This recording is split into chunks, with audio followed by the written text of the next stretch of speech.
contando? Lucas capítulo 15, versículo de número 25 diz: enquanto isso, o filho mais velho trabalhava no campo. Na volta para casa, ouviu música e dança e perguntou a um dos servos o que estava acontecendo. E o servo respondeu: seu irmão voltou e seu pai matou o novilho gordo, pois ele voltou são e salvo.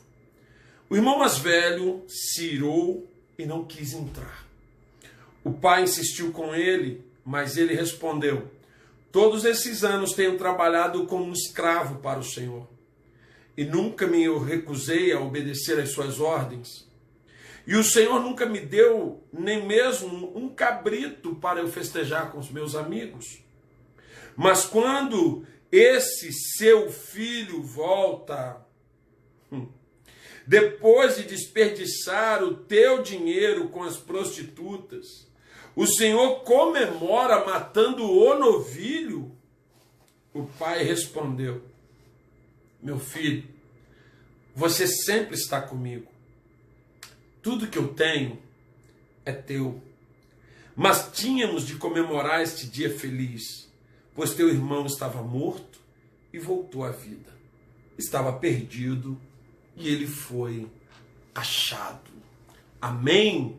Queridos, esta palavra de Lucas capítulo 15, a parábola do filho pródigo, tão conhecida, é interessante que nesses últimos dias Deus tem me chamado muito a atenção para esse texto a partir do versículo 25, onde Deus vai falar a respeito do filho que ficou em casa. Este filho que ficou em casa, ele às vezes representa muito a gente. É engraçado que nem sempre nós conseguimos nos identificar com o filho pródigo, né? Porque o filho pródigo, ele foi arrogante, ele foi petulante, ele foi egoísta. O filho pródigo, ele foi desrespeitoso. O filho pródigo foi um monte de coisa ruim, né? Ele foi um cara, como que vai dizer?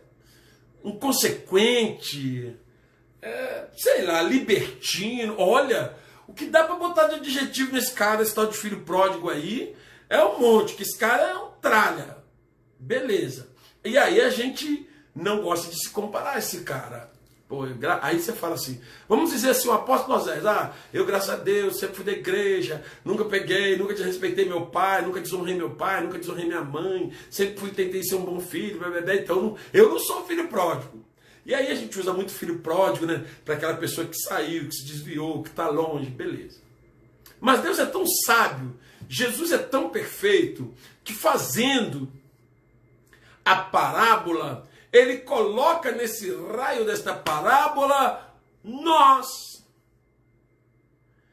os que nos consideramos bons. Irmãos, tem um monte de irmão mais velho do filho pródigo aqui nesta live hoje. As pessoas que se consideram boas. As pessoas que se consideram merecedoras de honras, de bênçãos e de coisas maiores, e que por muitas vezes, sem perceber, estão com seus corações injetados de orgulho.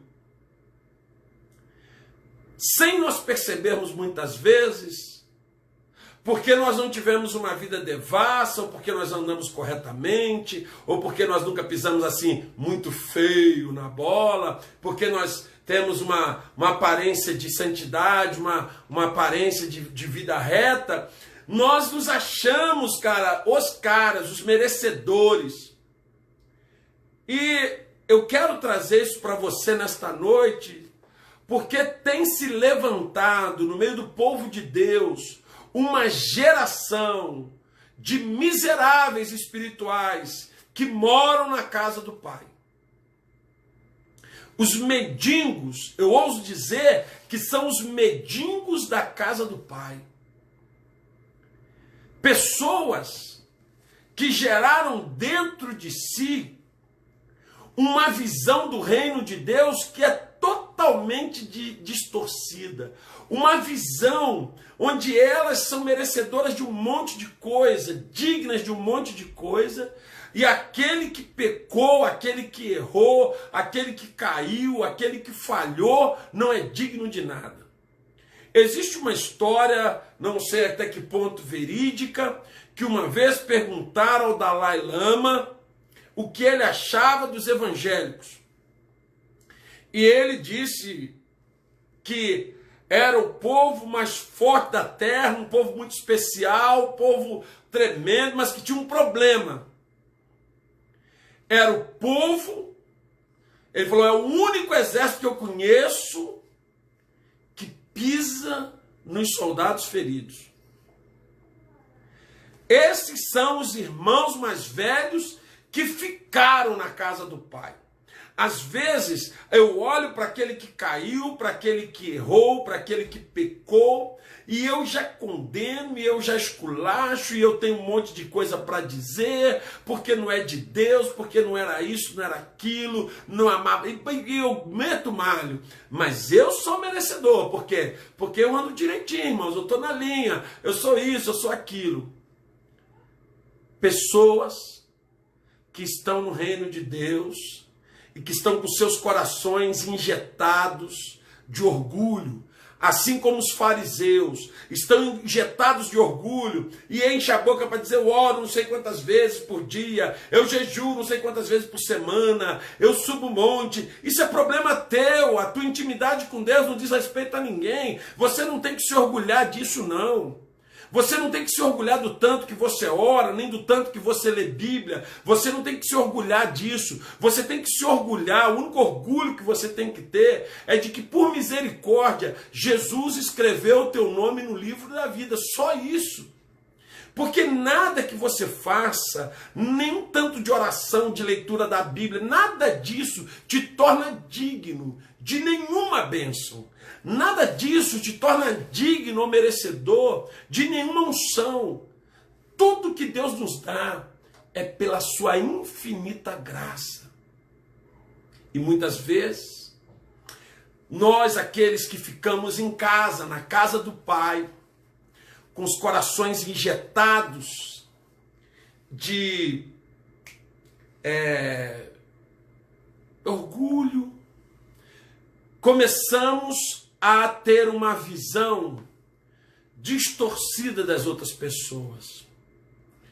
Toda pessoa que se acha muito santa, especial, toda pessoa que se acha muito merecedora de bênçãos, ela acaba se tornando uma pessoa sem amor.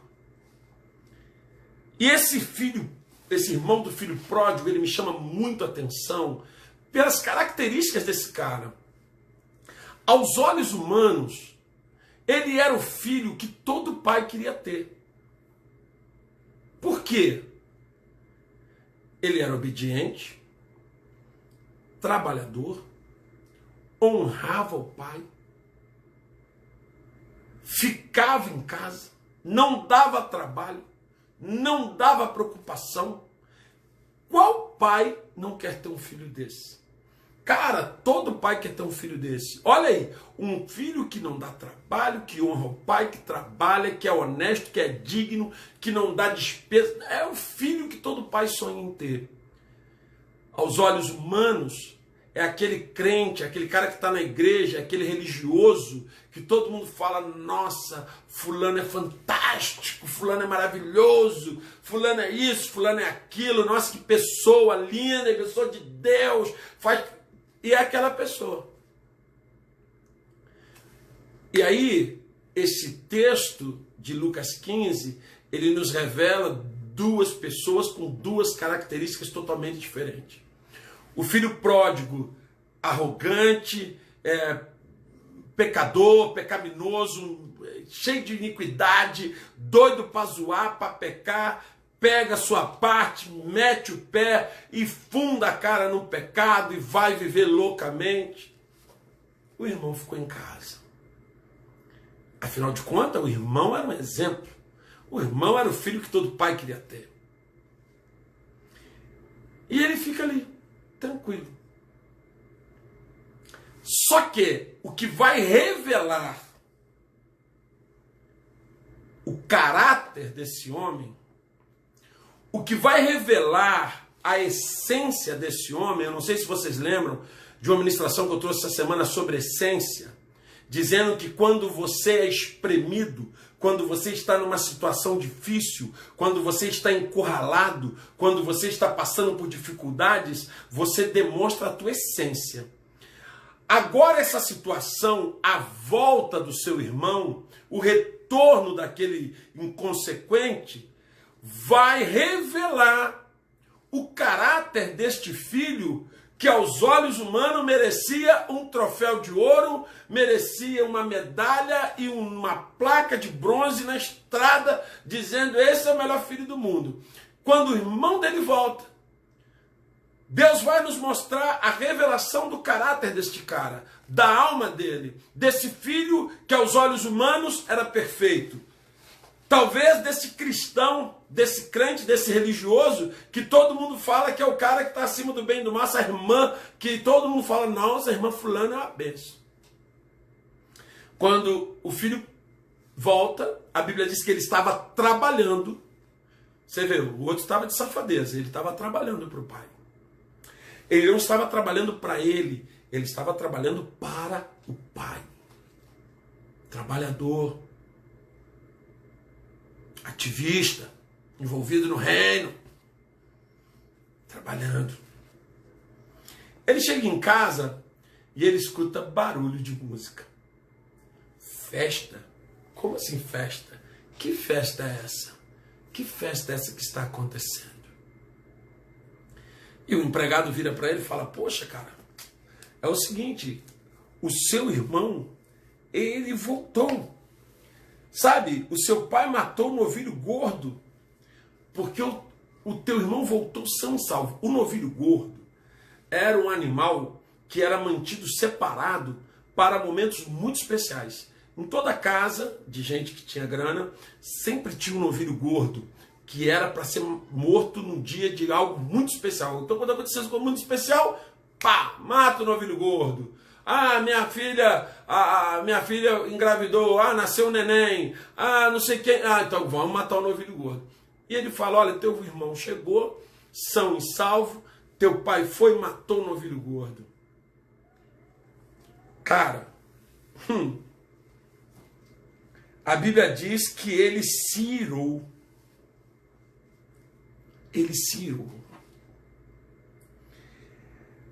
E a Bíblia diz que o pai insistiu com ele: meu filho, entra, vem participar da festa. E ele fala para o pai: todos esses anos eu tenho trabalhado para você como um escravo. Eu nunca me recusei a obedecer tuas ordens. E o Senhor nunca me deu nem mesmo um cabrito. E é aí que eu quero entrar com você nessa parte muito especial. Vamos nós lá. Presta atenção. Pessoas que estão envolvidas no reino, dentro de uma igreja, trabalhando em ministérios, que são pessoas assim que são exemplos de uma vida digna, mas que não têm misericórdia. A palavra de Deus é muito clara: misericórdia eu quero e não sacrifícios. Tem pessoas que estão sacrificando porque são incapazes de ter misericórdia. Elas não têm afeto pelo que cai, elas não têm amor pelo que erra, elas não têm alegria no retorno do irmão.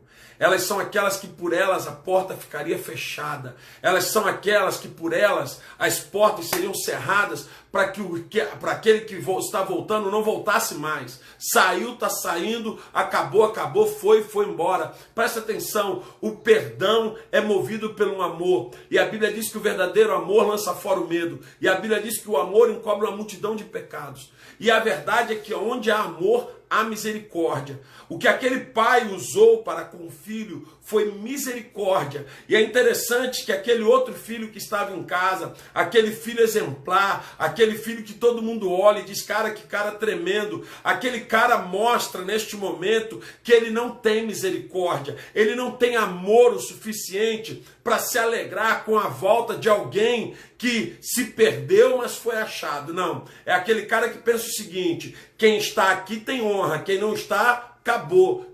está fora. Mas o projeto de Deus é resgate.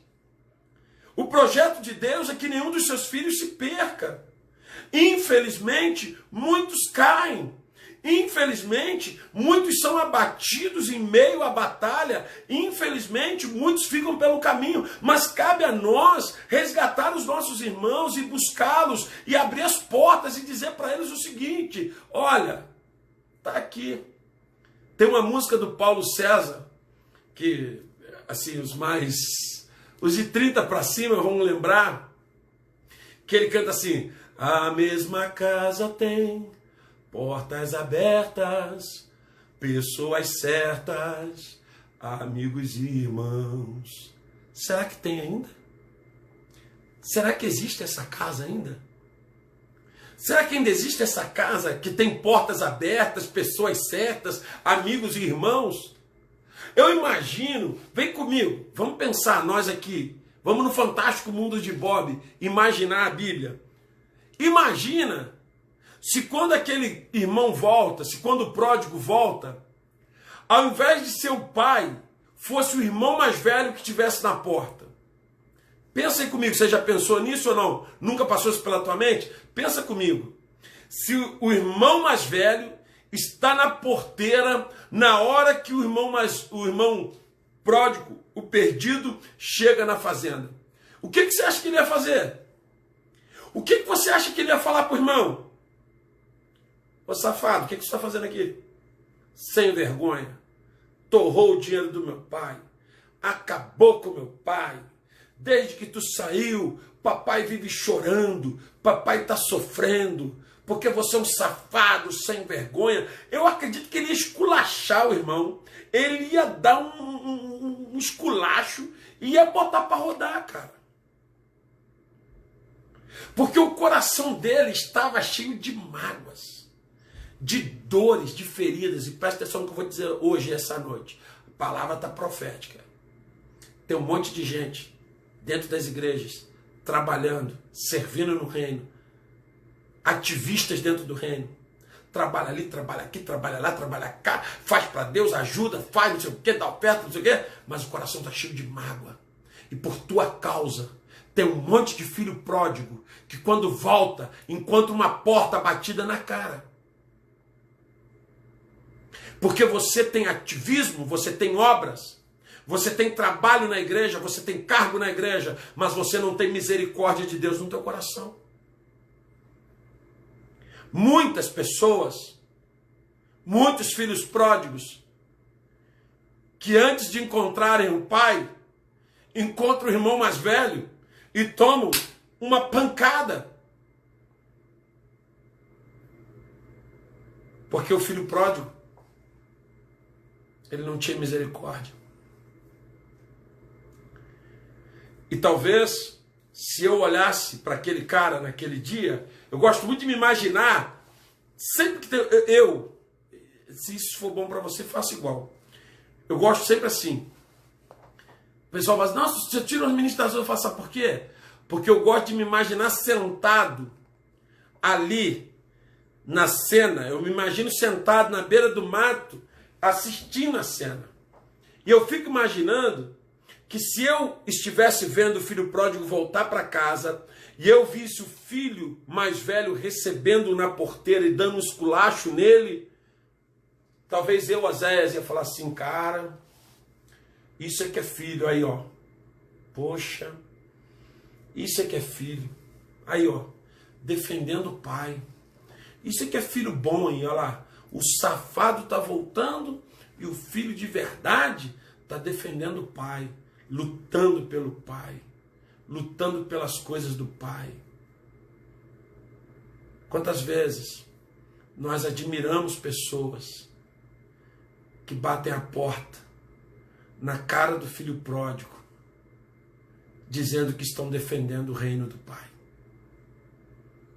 Quantas vezes nós apoiamos pessoas que estão colocando os filhos pródigos de volta para a lama, para os porcos, porque dizem que estão defendendo o reino do pai e não querem que aquele pródigo sujo e imundo suje o nome da família.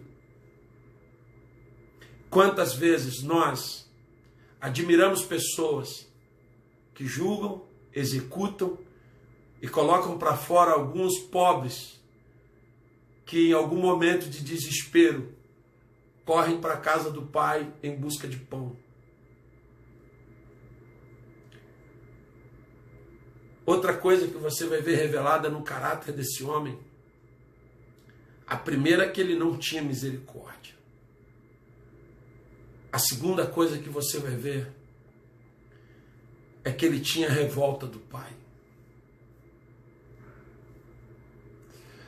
Isso é muito duro, irmãos. Eu tenho aí hoje o Davidson, né, que é um psicólogo participando dessa live, é um homem de Deus e é um psicólogo muito conhecido na cidade. Eu tenho um respeito por ele muito grande. E essa é a área mais dele, mas eu quero falar sobre isso porque presta atenção nessa palavra. Aquele homem trabalhava exaustivamente pelo pai. Aos olhos de todos, ele honrava o pai. Mas ele tinha uma mágoa do pai. Ele tinha uma raiva do pai. Ele tinha uma tristeza com o pai. E ele revela isso na hora que ele vai falar com o pai. Ele revela isso na hora que ele vai conversar com o pai. Ele diz para o pai dele assim: poxa vida, esse safado, esse sem vergonha, esse ordinário, pegou teu dinheiro, pai, gastou com as prostitutas, torrou tua grana toda na prostituição, com droga, com bebida, um crápula. Ele volta e tu dá para ele o novilho cevado. E eu? Repare, irmãos, a Bíblia não é para ser lida, é para ser meditada. Repara no que ele diz. Eu trabalho para você como um escravo.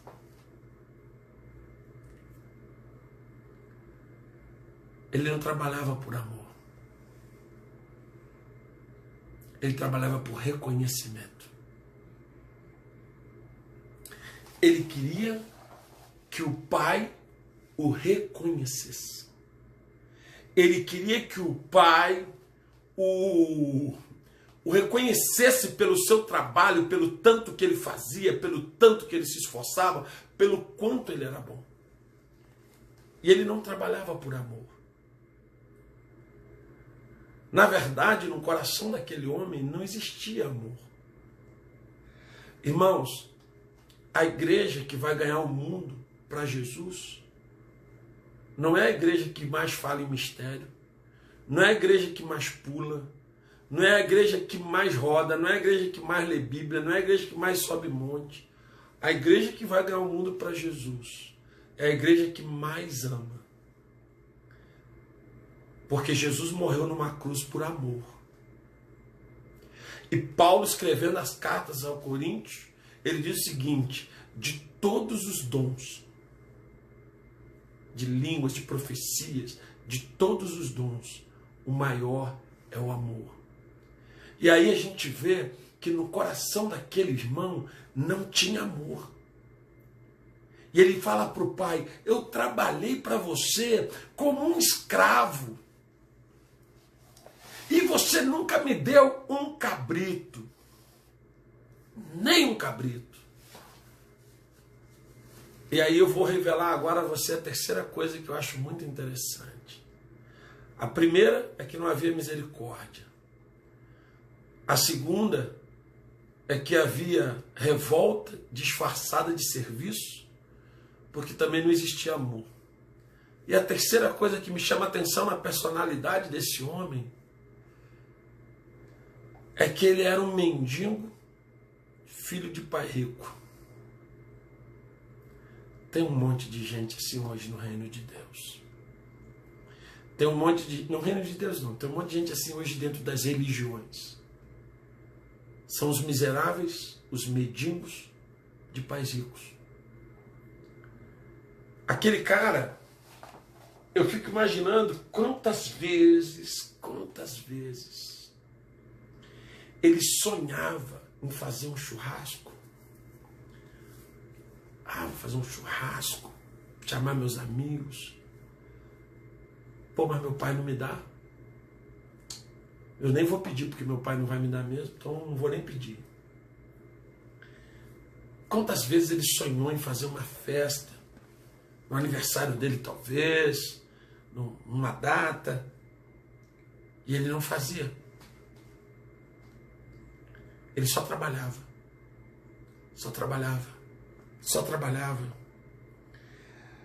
E me chama muita atenção que ele diz assim, tu nunca me deu um cabrito para eu festejar com os meus amigos. E olha o que o pai responde para ele.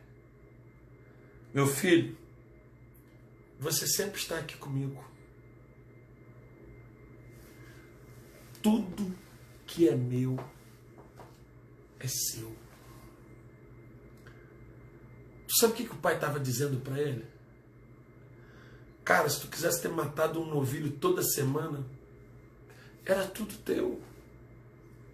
Filho, se tu quisesse ter feito festa todo dia, era tudo teu. Você ficou comigo. Filho, se você quisesse ter comprado um carro novo, podia ter comprado, o dinheiro era teu.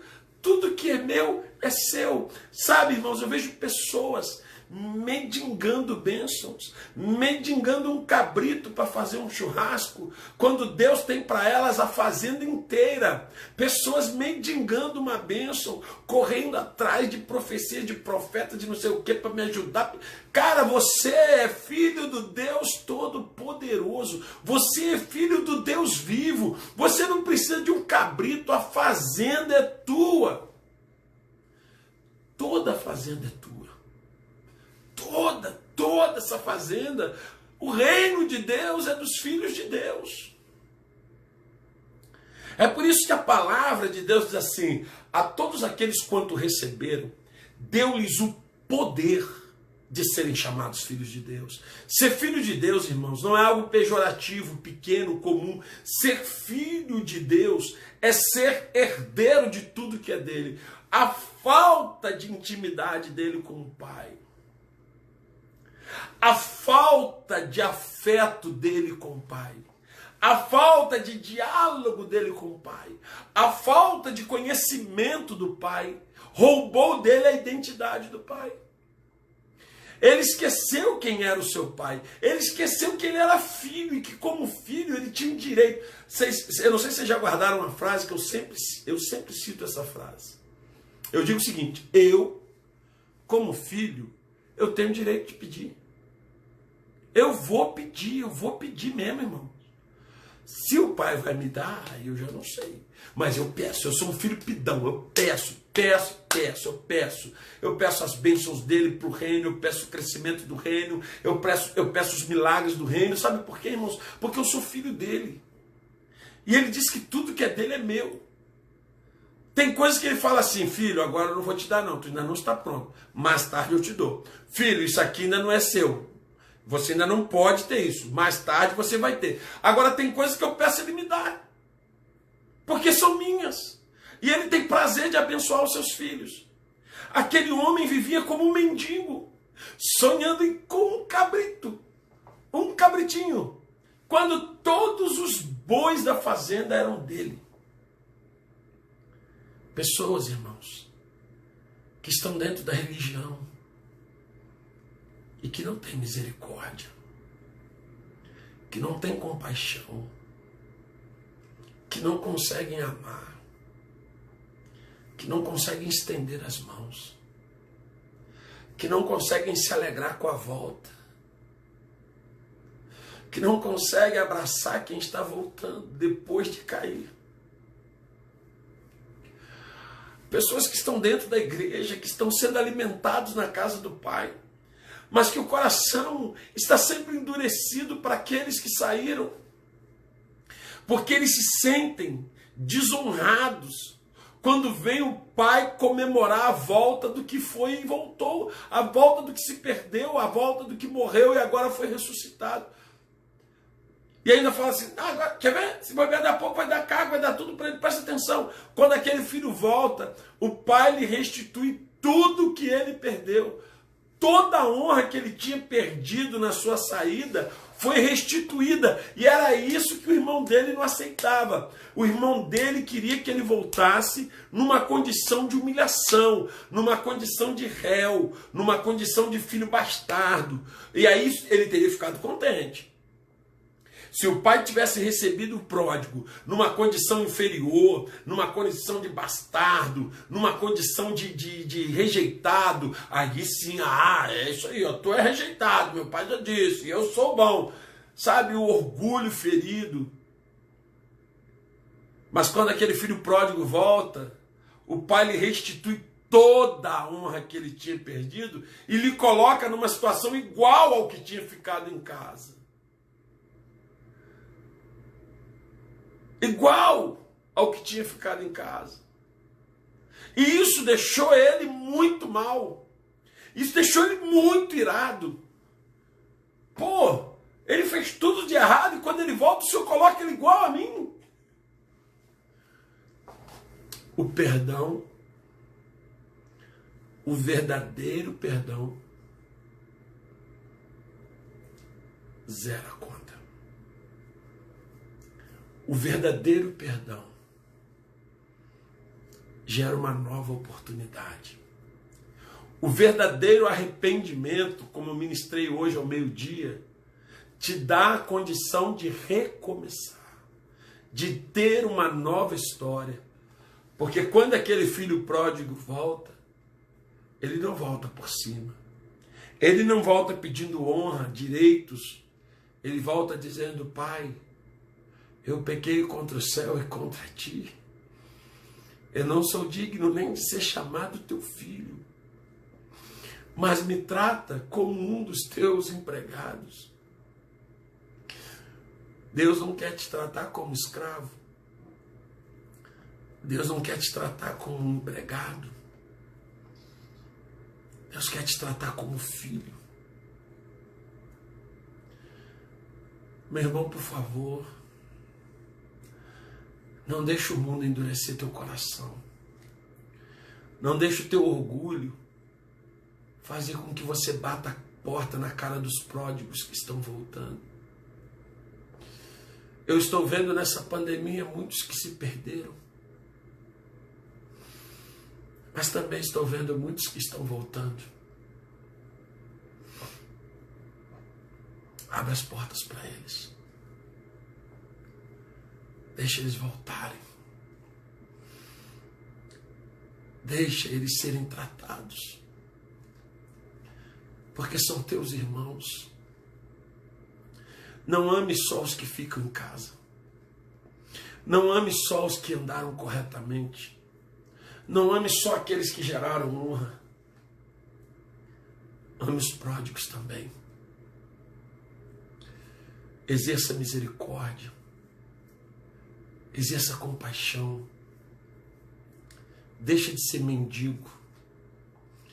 Porque pessoas que não amam, pessoas que têm sentimentos mesquinhos, pessoas que têm sentimentos guardados, elas nunca vão viver as riquezas do Pai, ainda que habitem no meio delas.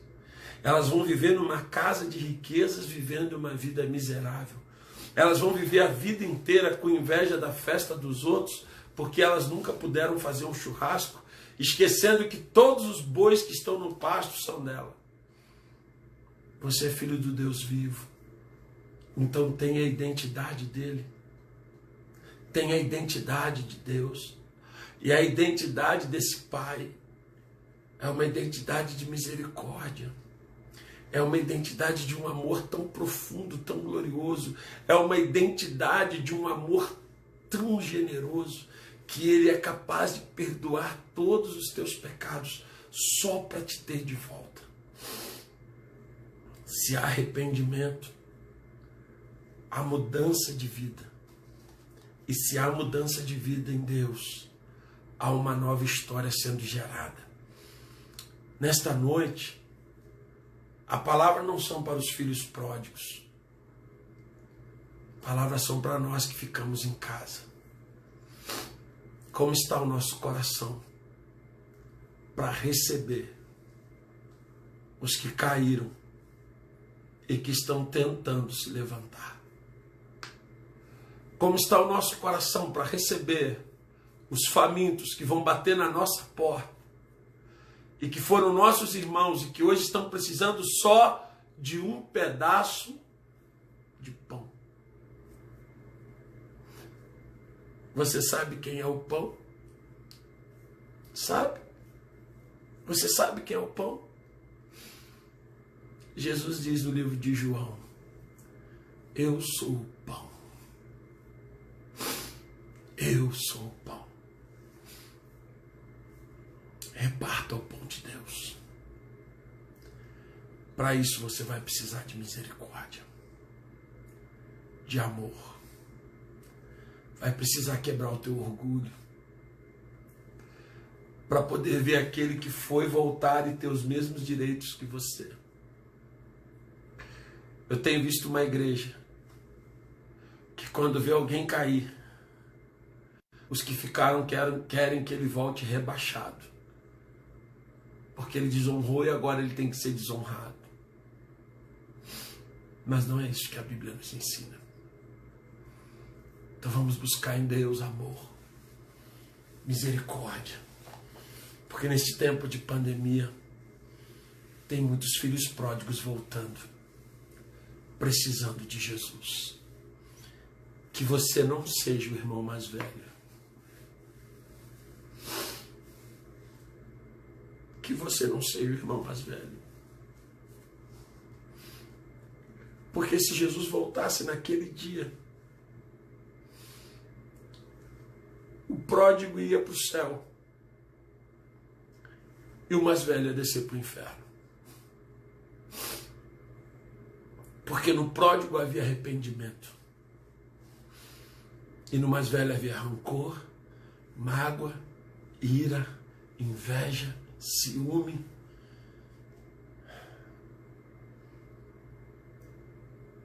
O que há hoje no teu coração? Se prepara, igreja. Muitos filhos pródigos vão voltar e vão bater na tua porta. Quem vai recebê-los? O Pai, com uma proposta de restauração, restituição